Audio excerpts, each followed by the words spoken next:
अस्सलाम वालेकुम। मेरा नाम है मुजाहिद हसनैन और आप देख रहे हैं स्टार्टिंग आउट विद प्रोग्रामिंग। इस लेक्चर के अंदर हम डिस्कस करेंगे डाइजेक्स्ट्राज एल्गोरिदम। अब जो डाइजेक्स्ट्रा का एल्गोरिदम है, ये भी शॉर्टेस्ट पाथ को सॉल्व करने के लिए यूज किया जाता है, लेकिन इसके अंदर जो भी जितनी भी एजेस होंगी हम सबको ये कंसिडर करेंगे कि वो नॉन नेगेटिव है।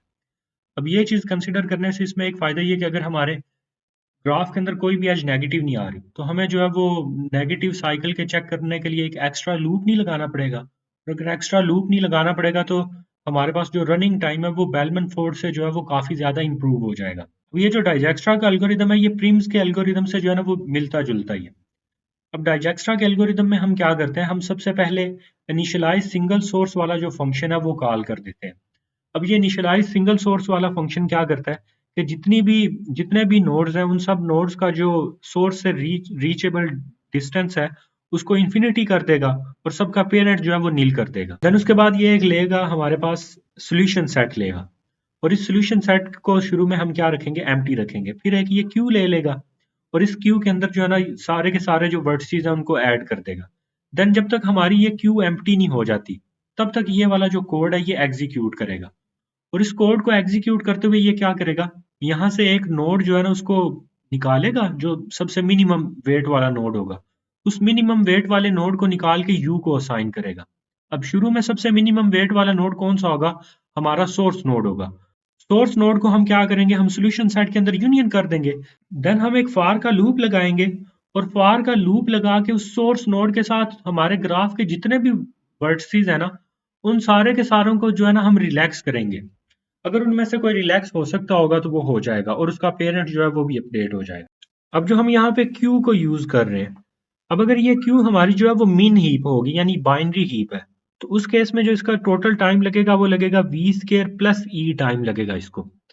और अगर हम इसमें फिबोनाची हीप को यूज करें तो V dot log V plus E का टाइम लगेगा। तो फिबोनाची हीप जो है वो बाइनरी हीप से ज्यादा एफिशिएंट है। अब इसकी एक एग्जांपल देख लेते हैं। सपोज कर लें ये हमारे पास ग्राफ है और इसके अंदर कोई भी नेगेटिव एज नहीं है। हमने स्टार्ट नोड हमारा कौन सा है, एस। एस नोड से अगर हम स्टार्ट ले रहे हैं तो एस नोड का जो डिस्टेंस है हम वो 0 रखेंगे और बाकी जितने भी नोड्स हैं उन सब का जो डिस्टेंस है हमारे पास वो क्या आ जाएगा, इन्फिनिटी आ जाएगा। और इन सब का पेरेंट क्या आएगा, नील आ जाएगा। अब ये जितने भी नोड है हमारे पास इनमें जो सबसे मिनिमम डिस्टेंस वाला नोड है वो कौन सा, ये एस है। तो हम इस एस को चूज करेंगे। अब एस को हमने चूज किया और एस से जितनी भी आगे एजेस कनेक्टेड होंगी इन सबको देखेंगे कि क्या वो जो है वो रिलैक्स हो सकती हैं। तो एस से कनेक्टेड है टी और वाई। अब ये टी पे जाने का डिस्टेंस क्या है, 10, और वाई पे जाने का डिस्टेंस क्या है, 5। तो यहाँ पे जो ऑलरेडी टी और वाई का जो डिस्टेंस है वो क्या है, वो इन्फिनिटी है। तो ये दोनों उससे लेस है तो हम इन दोनों को रिलैक्स कर देंगे, टी और वाई को। तो इनका वेट हमारे पास क्या आ जाएगा, डिस्टेंस क्या आ जाएगा, 10 और 5। और दोनों का पेरेंट कौन बन जाएगा, ये एस बन जाएगा। अब नेक्स्ट हमारे पास जो क्यू होगी उसमें से हम एस को तो हमने ऑलरेडी जो है वो एक्सट्रैक्ट कर लिया। तो ये जो 4 नोड्स हैं ये अभी भी क्यू के अंदर है।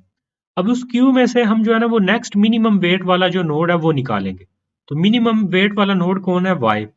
अब हम वाई को यूज करेंगे। अब अगर हम वाई को यूज करके वाई से जो कनेक्टेड एजेस हैं उनको अगर हम जो है वो रिलैक्स करें, तो वाई से एक एज जा रही है हमारी टी के ऊपर। तो वाई पे आने का वेट क्या है, 5। और अगर हम वाई से टी पे जाएंगे तो हमारे पास 5 + 3 कितना आ जाएगा, 8 आ जाएगा। तो हमारा ये जो टी है इसका जो ऑलरेडी वेट था वो कितना था, 10। तो वो अपडेट होके क्या हो जाएगा, 8। और उसका पेरेंट कौन बन जाएगा, वाई बन जाएगा। फिर वाई से एक एज जा रही है एक्स के ऊपर। तो वाई से अगर मैं जाता हूँ एक्स के ऊपर तो ऑलरेडी वाई का वेट कितना है, 5।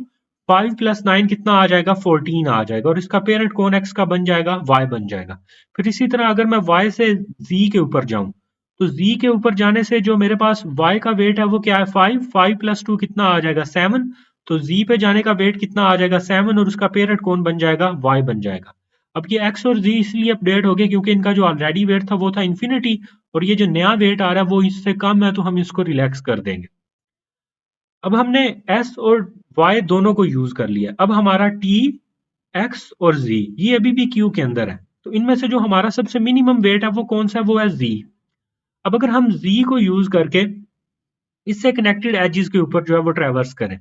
अब जी हमारा किस किस से कनेक्टेड है, एक तो जी हमारा कनेक्टेड है एक्स से, और दूसरा हमारा ये जो जी है ये कनेक्टेड है सोर्स नोड से।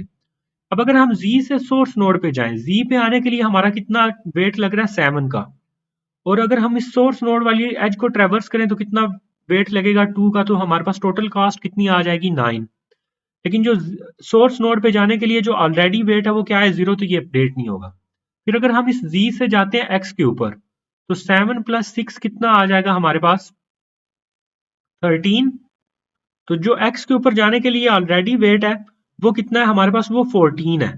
तो ये 13 उससे लेस है, तो हम क्या कर देंगे, इस x को अपडेट कर देंगे और x को अपडेट करके इसका वेट हमारे पास क्या आ जाएगा 13 आ जाएगा, और इसका पेरेंट हम किसको बना देंगे, z को बना देंगे। अब मैंने s, y और z इनको ऑलरेडी यूज कर लिया, पीछे मेरे पास जो है ना वो t और x रह गया क्यू के अंदर। इनमें से मिनिमम वेट किसका है, t का, तो अब मैं t को नेक्स्ट यूज करूंगा रिलैक्सेशन के लिए। अब t से जितनी भी कनेक्टेड एजेस हैं, अगर मैं t से जाता हूँ y के ऊपर, तो t से अगर मैं y पे जाऊंगा तो t पे जाने की मेरे पास कास्ट क्या है 8, 8 + 2 कितना हो जाएगा 10। तो अगर मैं t से y पे जाता हूँ तो मेरे पास कास्ट क्या आती है 10 आती है, जो कि उस पे ऑलरेडी जाने की जो कास्ट है 5 उससे ग्रेटर है, तो हम इसको अपडेट नहीं करेंगे। देन t से एक एज जा रही है x के ऊपर, अब t पे जाने की कास्ट क्या है 8, 8 + 1 कितना आ जाएगा 9, और x पे जो ऑलरेडी जाने की जो कास्ट है वो क्या है हमारे पास 13 है, तो इसको मैं रिलैक्स करके क्या कर दूंगा 9 कर दूंगा, और x का पेरेंट कौन बन जाएगा, t बन जाएगा। अब जब मैंने t को भी यूटिलाइज कर लिया, t से जितनी कनेक्टेड एजेस थी उनको भी मैंने जो है वो ट्रेवर्स कर लिया, अब नेक्स्ट मेरे पास सिर्फ x ही रह गया जिसको यूज करके मैंने रिलैक्स करना है। तो अब मैं चूज करूंगा x को रिलैक्सेशन के लिए। अब x से जितनी भी कनेक्टेड एजेस हैं उनको हम ट्रेवर्स करेंगे। x पे जाने का हमारे पास वेट क्या है 9, तो अगर मैं x से जो मेरे पास एक एज आ रही है z के ऊपर, और वो एज क्या है मेरे पास, वो 4 कास्ट वाली है, 4 + 9 कितना आ जाएगा 13। लेकिन जो z पे जाने की ऑलरेडी कास्ट है वो क्या है 7, तो x से अगर हम z पे जाएं तो कोई भी हमें जो है वो रिलैक्सेशन नहीं मिलेगी। इसके अलावा x से और कहीं पे भी जो है ना वो एज नहीं जा रही, तो हम यहीं पे जो है ना इसको एंड कर देंगे। अब ये हमारे पास जो है ना फाइनल जो है ना वो रिजल्ट निकल के आ गया। अब सपोज करें अगर मैंने इसमें s से z तक का जो डिस्टेंस है ना मैंने वो निकालना है, यानी पाथ निकालना है। तो अगर मैंने z पे जाना हो तो उसका पेरेंट कौन है, y। तो अगर मैंने z पे जाना है तो z पे जाने के लिए उसका पेरेंट कौन है, y है।